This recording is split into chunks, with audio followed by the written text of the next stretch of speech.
Welcome to From Cover to Code, the Technology Book Club. Join us as we discuss artificial intelligence, DevOps, software development, cloud computing, and more. With your hosts, Angela Andrews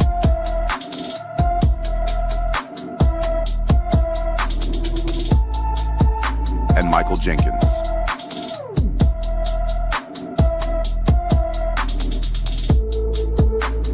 The next episode of From Cover to Code starts now.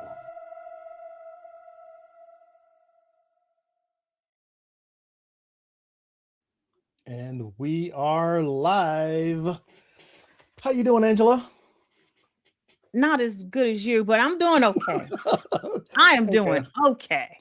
That's wonderful. Well, I'm doing kind of okay. We are in a heat wave here in Southern California this time of year, and my AC is broken. Like won't even turn on broken. So I've got the fans off to minimize the noise for this particular session. But we got to pass the plate around. Right. We got to do something because ain't no way. Ain't no way. Yeah. What's your cash app? Like, what we got to do to get you some AC, bro? Like $. You can catch me on Zelle 310. No, baby. Yeah, we're getting it squared away tomorrow, and then I'll be back cool and calm and all the way collected. Right now, I'm just calm and collected. I'm not cool. You're not cool. Whoo, child. Yeah. I'm hot How about for yourself? you. Right. Right. Oh man. So what are we up to? We are this is episode 4. We're well into the book that we're reading this season, Terraform Up and Running by Jim Brikman. The probably the preeminent book on Terraform and how to get started with it. We've gone through variables, we've gone through modules, basic Terraform syntax, and now we're getting into the tips and tricks and gotchas and some of the a little bit more like coding functionality or more like dynamic functionality that Terraform gives you. So should be an interesting discussion. Well, I am all for it. We're on chapter 5, and the first page in the chapter asks these questions, right?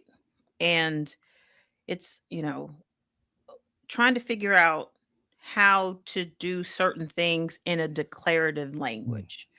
And because it's declarative, you can't do certain things, they say, natively, but there are meta parameters and things of that nature that allow you to do things that would be done in a programming language. So the 3 questions: how do you create multiple similar resources without doing a copy and paste? Yeah. How do you conditionally configure resources based on conditions, i.e., some users yes, some users no? How do you express a procedural idea, like the how of something, like zero downtime, in a declarative language? Now, I spent a little bit of time on this. I'm like, I know what procedural is. All right, let me just Google it. Right? Oh, it's the how it's done. And then the declarative way is the what. So the moment I said the what, I heard Biggie and Method Man in my head, which tells you a lot about what goes on in my head. But then I was thinking about procedural, and I'm like, okay, there has to be a song that kind of fits where I'm trying to give you, I'm trying to give you the game where you're showing someone the how. And I thought T.I., because his famous quote when he was in the car with Snoop, I'm not going to go into it, but there's this Nipsey Hussle song, and where he's like, I'll make you my mentor. I'll show you the game. So that's what this is how I remember procedural and declarative, right? Whatever it takes to get it to stick. Yeah. That's the important part. Yeah. That's what goes on up here. So that was the procedural, you have to do it in a certain sequence. And the idea of maybe zero downtime patching or zero downtime deployments, you have to make sure that something stays up at all. That's what zero means, right? So the fact that you can do these things in Terraform, I'm like, oh, I hear these buzzwords at work all the time. So this is so germane right now. So that's why I'm really interested in learning what Chapter 5 has to offer. So cool. Yeah, well, let's get into it.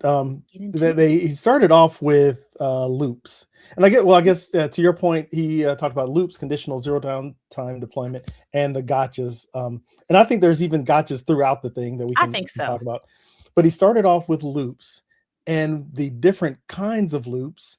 The first one being the count parameter, next one being for each, 4 expressions to loop over lists and maps, and then the 4 string directive to loop over lists and maps within a string. I mean, I can reflect on each one of these because I've used them. The only one I haven't used is the loops with the 4 string or loops within a string directive. Okay. That's the only one I haven't really used extensively. Loops within a string directive. Loops with expressions. I'm trying to find it. Oh, okay. Yeah, I see it. I guess I could get page numbers too. My bad. That's okay. I found it. And I see what you mean. Okay, so let's I'll put a pin in that. Yeah. Well, the biggest one, or not the biggest one, but the main one is the count, right? Because that's like the easiest way to get started with a loop in Terraform. You give it the count parameter, you give it a number. That number can be slightly dynamic in the sense that it's read from a variable instead of hard coded, but it's always got to be defined. It can't be calculated at apply time. It's got to be known before apply time. But basically you give it a number and it does the thing that many times. With the, I guess the caveat being, if you tell it 0, you can define a resource and give it a count of 0 and it won't create that resource, which is kind of useful. And we could talk about that when we get to conditionals, but that's one way to not create something, to define something and just not create it. But count does have its limitations though. And I mean, that's where I say I'm getting ahead of myself and getting into the gotchas where if you have some resources that you've created using count, and say you've got resource 1, 2, and 3. That was a good example. Yeah. Yeah. And you only want 2. So you say, well, I'm going to change this value from 3 to 2. It's not going to delete the 3. It's going to delete 2 and rename the 3 to 2. So you're basically, it's something that you wouldn't expect to happen. You're like, wait, what? I want to get rid of 2. I don't want to rename 3 or delete 2 and rename 3. I just want to get rid of 2, but that's where like the for each kind of helps out a little bit. Yeah, that one came in and saved the day. And the example that they used, I guess, because when you do a count, it creates an array. Wait, doesn't it count? Right? Yeah. So you have those, each one has an index, and it, instead of it just being an empty index, it's like, nah, we're just going to reshuffle the deck and throw everything off. So, but then for each to the rescue. Yes, for each is the game changer that we were all waiting on.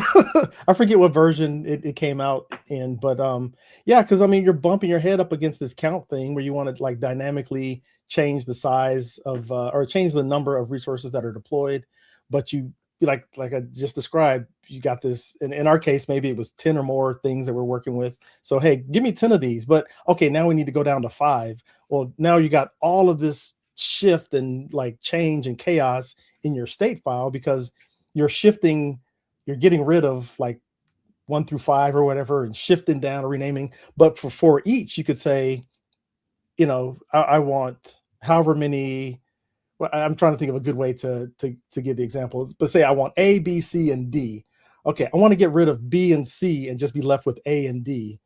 Okay, cool, you got it. Because they got names. You're gone. Yeah, exactly. Yeah, it's almost like a hash in that sense. Instead of using an array, it's almost like you're referring to the list, like I said, by the name of the index and not the number of the index itself. Right. So it's a little bit easier, not even easier. I think it's just more intuitive when you're That's a good removing word. and adding stuff to a list that way by name. So in the book it says, and you just said it eloquently, but count tracks by resource position, i.e. index, and for each tracks by resource name, which we think in names anyway. I mean, we can do index if we know how many things are in an array. We can kind of figure it out. But the act of removing something really shows how limited and problematic that can be. So they have I guess it depends on the use case. It may be great, but in the event that you needed to delete one item or whatever, it becomes problematic. So yeah, for each to the rescue. The one thing I will say about items created by for each, and this is a gotcha. I thought he might have mentioned this in a gotcha, but I mean, you only got so much time to cover all these things. But if you're referring to a resource that was created using for each on the command line, you have to put it in single quotes, because the name, like the resource reference, will have double quotes in it. And if you're using a bash shell, it's going to like capture those double quotes for itself. It's not going to be passing it to Terraform. So you have to put it in single quotes, or you have to escape those double quotes so the quotes get passed to Terraform. Otherwise, it's going to be like, I can't find this resource that you're looking for, because either the quotes are gone or it's not they're not being passed to Terraform properly. Gotcha. Yeah, so that's another one to keep in mind. Okay. What's the next one? Yeah, loops with the for expression. So this was like similar to list comprehension in Python, where you can create a list, or you can operate on the values of a list to create a new list. And the one example he gave was like, if you have a variable that has a list of names in it and you want to convert every name into uppercase, the first letter, or I guess all the letters, then you could use the upper function. You could say for name and var.names, give me an uppercase on all the name variables. So that's one way to do it. And you can also do conditionals in there too. You can put if the length is greater than some value, or whatever. And I guess one thing I didn't say is he introduced a lot of native functions in this chapter. The upper, the length. Was there a lower? And there's a whole like gang of functions that Terraform has native functions. Few. Yeah, but those are the ones that are popping up in my head right now. What else? Yeah, that was not bad. Okay, so let's see. So that's loops with for expressions. There were quite a few kind of examples. Yeah. Let's see. Let's talk about, where are we? No, we can move on. String directive was the last one he talked or mentioned in the book. Yeah. I haven't used that one much. I thought it was worthwhile to see it. That might have been the one. I think he used a here doc example at some point with loops in the string, but honestly, I haven't had too much I guess reason to use that particular method. Either the count or a for each or a for expression has always worked for me. So I mean, God bless the folks that are using the for and the string directive, but I've never had occasion to use it. Your mileage may vary. Yeah. Okay. Very much so on that one. All right. Well, we don't have to spend any time on that one. Yeah. But you know what? They also Terraform also does conditionals. Yes, and so that was the next big let's section dive into that a bit. Yeah. Well, I mean, if you're familiar with programming, you already know conditionals are like true and false. Good old Boolean, is this condition or this expression resulting in true, or is it resulting in false? And then based on that, you do something. If it's true, you can carry on. If it's false, you can do something. That's the exception. What I appreciate about Terraform is they kind of simplified it, because there's no if else. It seems to me like almost everything is that the ternary operator, which is like that question mark and the colon. It's like it takes me all the way back to basic C, where you can really have really simple if-else things. You have some sort of Boolean expression is going to result in true or false. You put a question mark after that joker, and then what you want to do if it's true, and then what you want to do if it's false. And I guess the slick thing about it is you can use that with count. So you can say, hey, if this thing is enabled, then give me 1. If it's not enabled, then give me 0. And if your count is 0, that thing won't get created at all. So that's one kind of slick way to use that. And in the example, they used a auto scaling schedule in which to decide if you'd be using the schedule or not. And of course, you don't need it in your staging environment, but in your prod environment, you absolutely do. So that was a pretty good example for doing things on condition. If it works in this, if it's a 1, do this. If it's a 0, don't do this. So that was a pretty good use case for the conditional with, well, that wasn't a count. Well, I guess it is. Yeah, it is a count. Yeah. It's a count, and it uses the conditional. Right. It's in the resource. It actually is a count. Yeah. So it's like the conditional is the meat of the count, right? It's like the count is just the bones, but that conditional is really like telling that count what to do. Ternary, right? Yes. Ternary I expression. Pronounce that. Yeah. Okay. Good. Okay. We won't tell anybody. Yeah. And one gotcha with that though, if you're using the like a conditional for your count, then that also affects the way that you access those resources. If you want to, like the properties of a resource that was created by a count. And I guess we can go back to like the first section where we were talking about count. Instead of referring to that value directly by name, now you have to index into that variable with a 0, with a 1, or with the name of the resource. Or you could have put a splat in there if you want to get all of the values that are now in this multiple like multi-layered resource. But if it's one of the cases where it's a 0 and you try to index it, then you're going to get an error. So you have to put a conditional on that reference as well. So that it kind of cascades through your code if you're doing it that way. Yeah.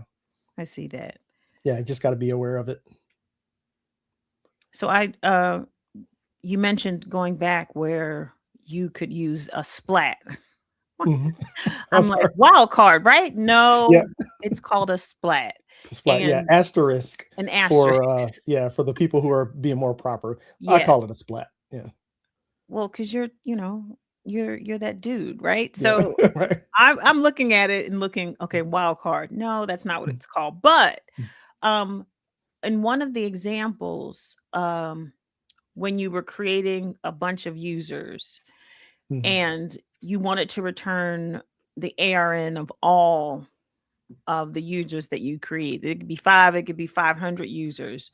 And in the I don't think it was in the output, but anyway, you could use that expression to return everything. So those were a few of the examples that I did in the beginning of the book before it was like going back into chapter 4 where we were deploying full-scale multi-tier applications. And I'm like, no, this is a lot of work. Again, the book is a few years old, so you're going to run into a few gotchas just because of language changes, modules changes, how you use Terraform module changes. So I didn't get to do as much of the examples as I wanted to, but reading and comprehending as I go, doing the best I can here. So what's next? Conditionals for each. Before we move away from that ternary syntax, you mentioned language changes or version changes. And so one thing that's really kind of key to using that ternary to set a count to 1 or 0 is OpenTofu, and they're split away from the core Terraform home when HashiCorp did their licensing change and a big part of the industry said, nope, we're going to do our own thing. We're going to take this open source version and carry on with that. So OpenTofu now has diverged away from the base Terraform a little bit, and they have an enabled meta argument where instead of saying count equals some logic, give me 1 or 0 or however many, you can say enabled equals true or false. And if that is true, then you get it. If it's false, then you don't. And the crazy thing about it, and I'm reading from the OpenTofu documentation here, it goes on to say, unlike the traditional count equals var.enabled, question mark 10 workaround, which requires array indexing to access single instances, enable allows direct access when the resource is created and properly handles the null state when disabled. So we were just talking about having to put brackets and parameters and splats or all that kind of stuff. If you're using the enabled parameter only in OpenTofu, not regular old vanilla Terraform, then you don't have to worry about all that. It just kind of handles it for you, which I thought was pretty slick. I have not used this because I'm still on vanilla Terraform, but I think that's pretty slick. And as I was reading the chapter, I was like, I remember this changing. I remember this coming out. So I had to do some digging to find it. But yeah, OpenTofu, they're the future, right? They've already moved ahead, to implement this feature. All right. So that was where did it go? Next up was conditionals with for each and for expressions. Gotcha. Are we going to talk about string directives? It's another one that I haven't used. You said that. Yeah, I'm like conditionals inside the string directive. It's another like if end if type thing inside of a string. And I could see where that might be useful for some folks, but I just haven't had the occasion to use it. I guess whatever logic that I'm doing is simple enough that I could just give it the regular for each value, because with for each you get each dot value and each dot key, and you can use the value and the key that it points to for whatever purposes. And I haven't had to use a if string directive. Okay. Yeah, not that I can recall. Consider yourself lucky. It's just one more thing. Yeah, I know, right? It's just one more thing. Well, I always think the simpler the better. And just because you can do something doesn't mean you have to. Does not mean you should. Yeah. No. If you're whatever code you're writing gets your job done, and it's dry and it's syntax free, it doesn't break anything, then go ahead and use it. But yeah, I looked through those and I was like, okay. I didn't do those examples. That's what I'm basically saying. Okay, that's what you I did not do those examples. I will have to do those examples at some point. So quick aside. So right now we're reading. I didn't show the book. We're currently reading Terraform. I didn't show my Kindle. No, you didn't show us your phone. That's germane to what we do here. We point to our little resources. Also, because I was copying code snippets out of the book from O'Reilly. I was listening to it when I was, rearranging my bathroom. I was listening to it at like 1.7x. So we're I don't even know where I'm going with this. Where was I about to say? Doesn't matter. Let's move on. Let's move on. This is I think I mentioned this earlier about being able to use Terraform for zero downtime deployments. Now, before we got on, we were discussing like that. Oh, that's in this chapter, and the ability to do something. Actually, we did it right in the beginning of the conversation where we were talking about declarative versus procedural. And it has a whole section on zero downtime. So even if you're doing deployments where you'll spin up your environment before you tear it down, or you're doing zero downtime patching, same rules apply. You want to make sure that your infrastructure is up and running before you begin to tear others down. This is probably one of, I can see use cases for most of the things we're talking about, but this one is very clutch in that I think we can all say, yeah, this is probably something that we all need to concern ourselves with each and every deployment. Not having to deal with downtime when you're using infrastructure as code to patch if you're doing something idempotent, which is all the rage with zero trust. I hear that word every day, and I'm going on a quick aside about just where we are in technology. Zero trust coming down the pike. More and more things that we're doing in our environment, we're trying to enable. You can't do it all, but there are certain things that in your environment you can do to kind of adhere to zero trust standards, and immutability is a huge part of it.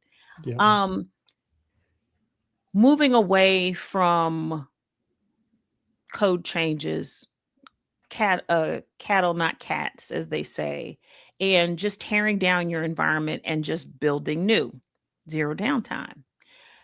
My question to you is, how, I don't know what you do in your environment, but if you're talking about an environment who really basically has cats until maybe a new gold image comes out or something like that, how easy or difficult do you think it is to transition from the way that we currently manage our infrastructure and our systems to this new immutability? And it's not new. I mean, there's so many services.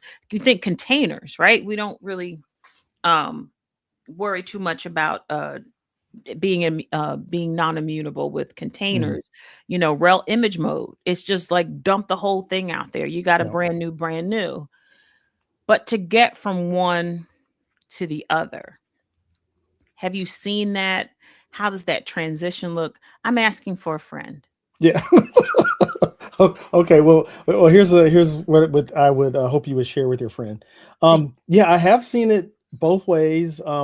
Both working like in I guess what you call a non-immutable, like pets scenario where your servers are up and running 24/7. You're just updating the servers as you go, or in that sort of environment where you're deploying immutable containers into an environment, or even immutable AMIs into an environment where you like package the entire server and you're shipping server images. And I've seen the transition between the two. In my experience, the easiest way is to build that immutable environment from scratch. Practice deploying to that thing a couple times while your mutable environment is still up and running, and then cut the DNS. It's like, we're not doing anything in place on the mutable side. We're just gonna, just maybe you keep the load balancer. Load balancer, that then you kind of get into application-based routing. So build the whole thing, go from EC2 to ECS, get a whole new load balancer, and then cut it over at DNS. So that way you can cut back to it if your your immutable environment can't handle the load or does something funky or whatever. But hopefully you've tested enough scenarios where you can figure that out. And then you can fall back, you can fall forward. You got options. But yeah, I would say I would not try to do that in place. I would not try to do like a zero downtime transition between two different styles of operating on the same load balancer. If we're talking about web enabled applications, like give me a whole new load balancer and then I'm going to code over at DNS. Okay. Well, thanks. I will tell my friend what you said. Yeah, please do. Because I hear they're having these conversations all the time. So got it. And every team does it differently, right? There's not just one way. And this chapter, or this section in the chapter, is just an example of the how and how it can be done. But I'm always interested in hearing how other people accomplish their certain goals, right? Because at some point, it was new to somebody, and then they inherit, or they have to implement something, that they may have inherited, and it's like, now this is your baby. Now you have to figure it out. So thank you for sharing that. But that does make a lot of sense. Containers makes it so much easy. Yeah, it does. but like, images like image mode, the AMI, can be easy, but again, people are patching their servers still, and you'd have to kind of move away from that. And I think that's one of the things that are so embedded in a lot of environments where it's like, oh, we got to patch, we have to, and it's like, nah, just deploy. No, we got to patch it. And then of course you have a system.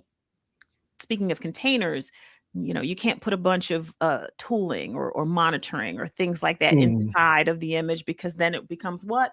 A VM, and that's what we don't want. So there's a lot of caveats, and your mileage will always vary in any change, or and even with something like this, your mileage may vary. So yeah, very true. Aside is gone, and we're going to go back to the book.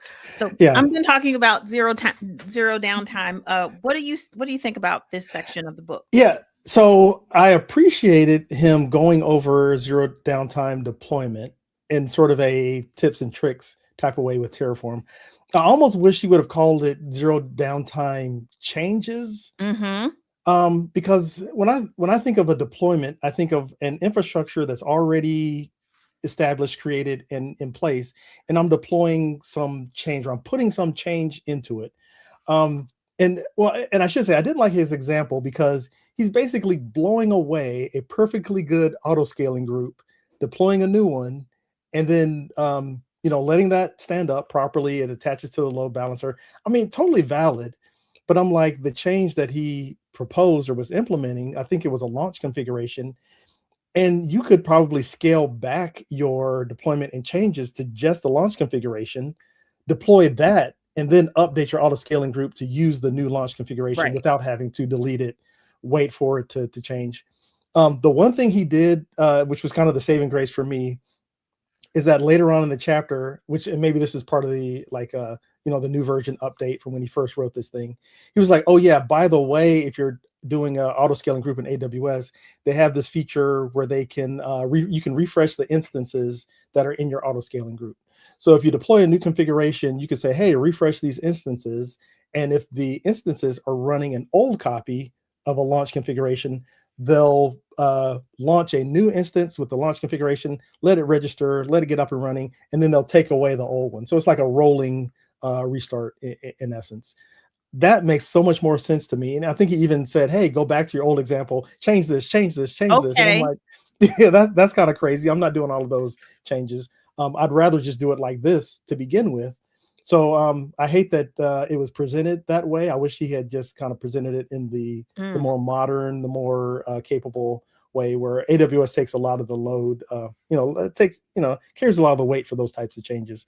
Well, we already know that there have been changes between the provider and certain things. So it could very well be that in addition 1 or 2, maybe that was more valid of a use case, and then this came along. That's the way I think about it. Like, oh, this was probably, and but wait, there's more. Now we can do newer things with this. So maybe that was something like that. I'm not sure. I'm not in his head, but I see what you mean by you really wouldn't use it this way, but this is absolutely a more valid use case.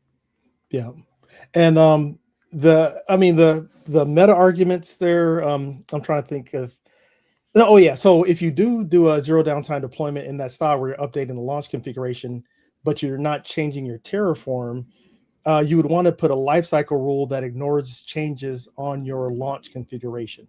So that way, if you do have to rerun your Terraform, it's not going to take you back to that base default launch config. Like the very, very first one that you deployed is going to honor whatever is in place. It's not going to pay any attention to it. Unless you bring that, back. You say, don't ignore changes, look for things, and then it'll pick everything up. But and I guess the last point that I'll make on this is, and I guess I've kind of already said it, I feel like when you're deploying applications into a terraformed environment, the Terraform just kind of lays the basis, right? And I feel like the application deployment should come from somewhere else. Maybe you do have to update your Terraform, and you want to do it in a way that doesn't break stuff that depends on that infrastructure. And so you do have to take deployments into account. But I just feel like without introducing the fact that, hey, Terraform's laying the ground stakes and something else is going to deploy into that environment. Yes. I mean, that seems like it's more realistic to me. I agree. These examples are putting it all together, kind of making it simple, but in your environment, you know very well this is not how you're deploying your code into your environment. You're using other tooling or pipelines to do that. The infrastructure's there, and you are adding on to it, or there's some other tool that comes in that you're going to use for that. So I think the examples are good. Like if you're just trying to understand, and you have everything kind of packaged in, that helps your understanding. And then when you go to apply it in a real world scenario, you're like, okay, yeah, this makes more sense. Yeah. But yeah, we were just learning, we were just practicing. So I do get that part too, because it's like no one does this. Right. No one does this. But okay. Anything else about where are we? No, that was it for zero. Oh yeah, okay. So now you're getting into the gotchas, Terraform gotchas. I got some notes on this. We talked about count and for each and how they have those limitations. He kind of goes back over them again about deleting things in the middle of a list and it being unexpected. He talked about zero downtime deployment and its limitations and how you can overcome those limitations by using the new, update or refresh the instances using the stuff that AWS has built in now. And in my notes, I said, focus here on the topics where he says valid plans can fail. Yes. And refactoring can be tricky. So if you don't mind me talking about valid plans can fail, and then we can get into No, you're right. I skipped that gotcha, but yes. Yeah. But yeah, so that is valid plans failing is one of the funkiest things about Terraform, because you can lint your code, you can format your code, and it will say, yes, everything is rainbows and sunshine. And then you go to apply, and number one, your Terraform prompt, if you're doing it interactively, will just sit there waiting. And it's like waiting on resource or waiting. And that's because it's doing something funky in the background with an API call. And that API call is probably failing, or it's like undefined. It's waiting for it to change. And then the second part is it fails. It just says, oh, no, you can't do that. And you're like, wait a minute, my plan was good. You said it was great. My code is linted, it's formatted, everything's great, but my plan is failing. Why? And then you start to dig down. It's like you broke some naming convention because your name is too long. You're trying to delete a security group that's still in use, or you deleted a security group and something else depended on it. And now that something else is breaking, because it can't get traffic or whatever. Or you delete it, or you change the name of something, and that's kind of getting to refactoring, and it wants to delete that and create something else. So then maybe you have to refactor something else down the road. But it's funky, and it causes a lot of code introspection when your plans appear to be valid, but they fail when you apply them. Yeah, what it's no say? Fun. Everybody has a plan until you get punched in the mouth. Right. So it applies to Terraform plan as well, right? It absolutely does. Yes, it absolutely does. Or best laid plans, they say. So yeah.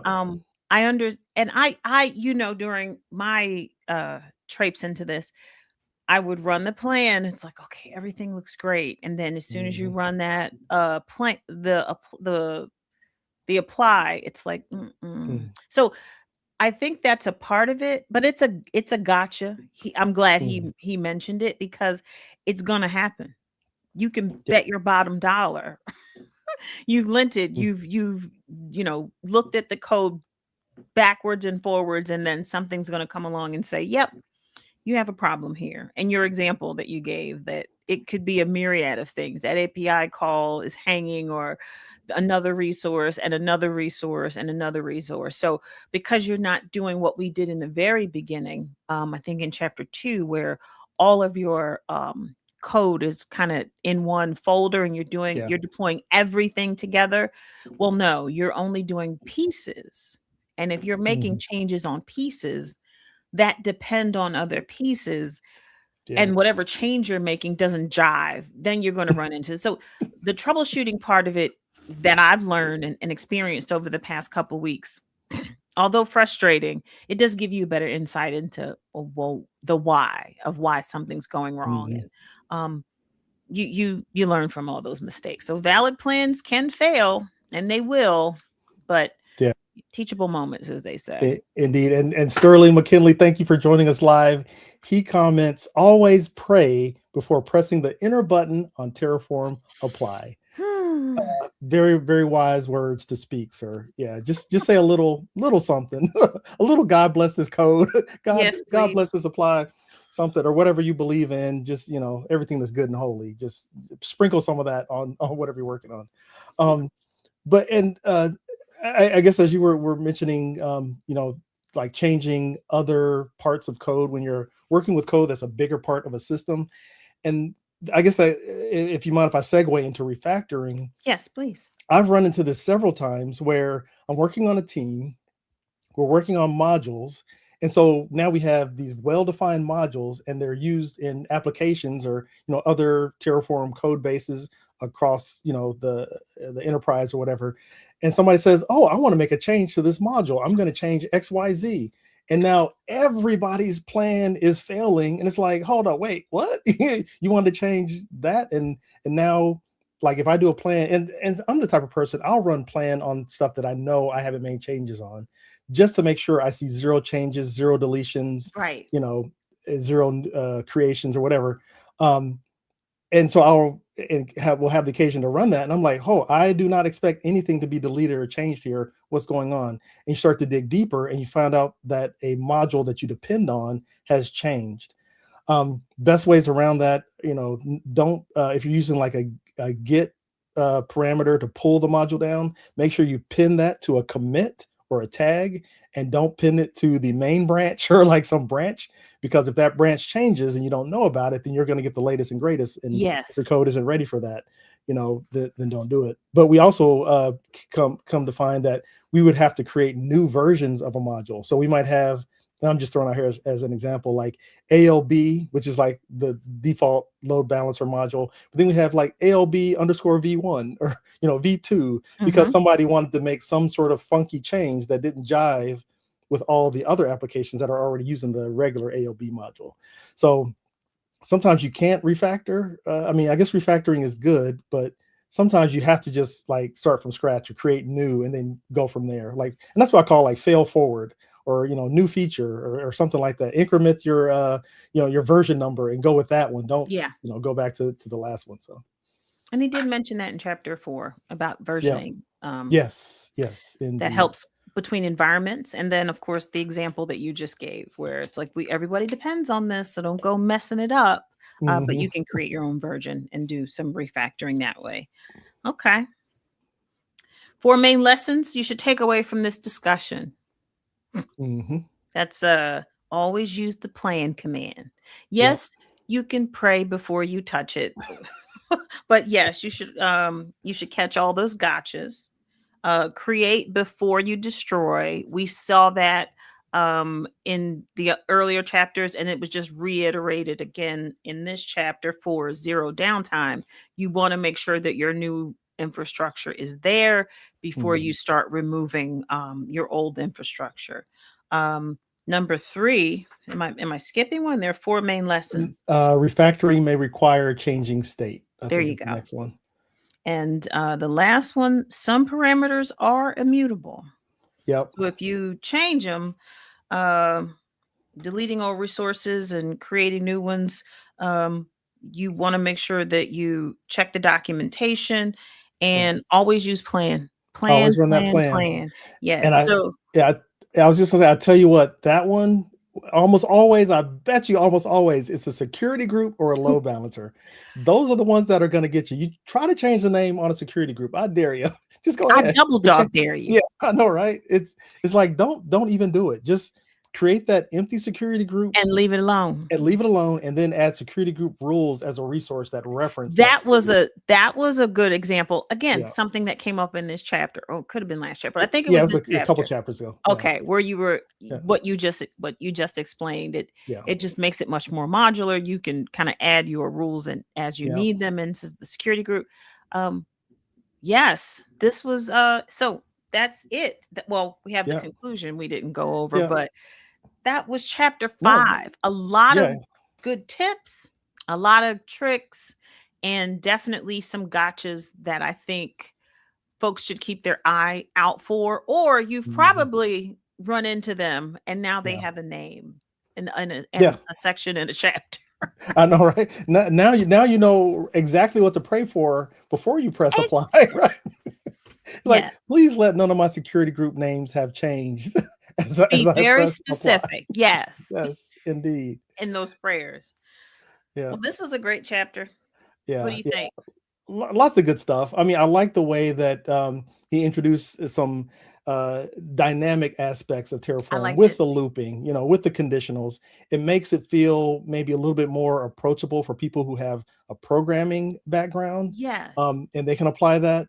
But you have to apply it with this declarative infrastructure as code mentality. You can't go willy-nilly just thinking it's Python or something like that. Yes, it can do loops. Yes, it can do conditionals, but you have to approach them in a very particular kind of way. Exactly. Yeah. So what else do we have here? I think that's it. I think that's it. I had a few funky tips that I mean, maybe it's more like operational tips. I'm a lazy system administrator. Like, don't they say the best sysadmins are lazy sysadmins? Yep. Because we're going to automate, we're going to alias, we're just going to do whatever we can to type less. So I have aliases for Terraform plan, Terraform init, Terraform apply. So I just type init, I just type plan, I just type apply. Sometimes it might even just be like T for Terraform. Like, I don't want to type the word Terraform out all the way, Oh I'm God. lazy like that. That's funny you say that, because that's how I was with Ansible. Yeah, for real. I'm like, I ain't typing all that. And Ansible is like twice as long. Like, yes, it's a long word to type. Yeah, kubectl, my alias is K. Exactly. So okay, so that's great example, great tip. Yeah. Let's see. Wait a minute. What did we have something? Oh, we got here. A comment. We have a comment from Sterling. Okay, Sterling says, I always wondered what's so hard in copying a security group or SG. Rename the copy and tag it to prevent breaking someone else's build or resources. Yeah. Basically, you just gotta change it. Not change it. Keep the original one and either make a new one. Yeah. Keep it blank and add your rules to it as you go. Yeah, don't break other people's stuff. That's not very nice at all. Definitely a learning filled chapter for me. And I hope anybody else who's watching or listening, yes, you learned something too. And that's the whole point of Cover to Code. Like, we just be learning. We be learning. Like, that's definitely a high point for me. Yeah, along with as you mentioned on LinkedIn earlier today, the shenanigans, because we will do an aside. We will talk about what needs to be talked about. So yeah, we will share all the knowledge that we can as we're reading these books, but we're gonna have fun with it. We're just gonna take it as we take it and just have a good time. So I'm gonna go on a little aside real fast. Mm-hmm. So we're reading and sometimes listening, but mostly we're reading, right? We're reading text, long form text that requires focus, requires you to dial in and then tune out so you can understand what's being read. There is this thing that I'm seeing all over social media where young people are being asked to read a 3x5 card that has a bunch of, $5 words on it. It has a sentence with a bunch of $5 words on it. And when I say that some folks can't read, where they're making up words you can see the 3x5 card, and then you see this young person trying to read this, what we think, they're just big words, but it shouldn't be too difficult. Reading is such a skill that you should really work on and keep up on.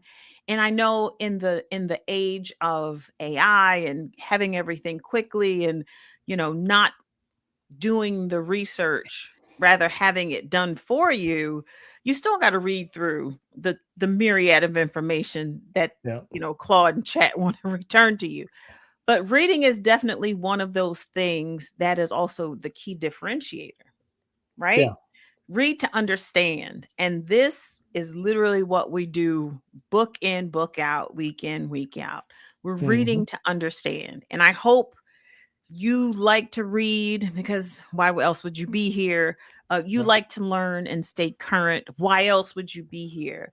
And to make it fun, because why else would you be here? I mean, we are definitely a vibe. So yeah, right. I say all that to say thank you for tuning in. Thank you for rocking with us, and keep reading. Keep that skill up, because we're going to be in the minority real soon. Yeah. For real. We're gonna be the educated few that are reading the books. The knowledge is in books. So go find them and go check them out. Yeah, thanks to everybody that's joining us from LinkedIn, YouTube, MySpace, Facebook, IG Live. We're not even on Instagram, but you know what I'm saying. We are, but we're not.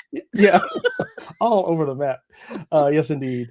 But coming up in the next episode, right here, same time, same channel, is going to be chapter 6, managing secrets with Terraform. And you already mentioned, like, gave a highlight on like zero trust security earlier in this session. I don't know if we'll get to zero trust with Terraform, but everything is all about security these days.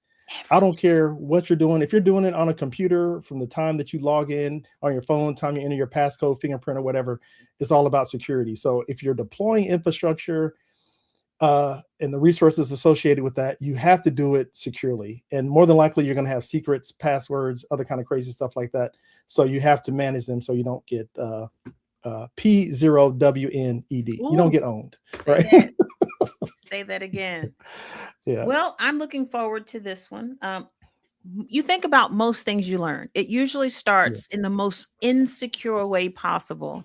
And you just hope it gets to the point where we unring those bells, where we're protecting those secrets, where you're doing those things. So I think the author did a really good job in the beginning of kind of setting the stage for this.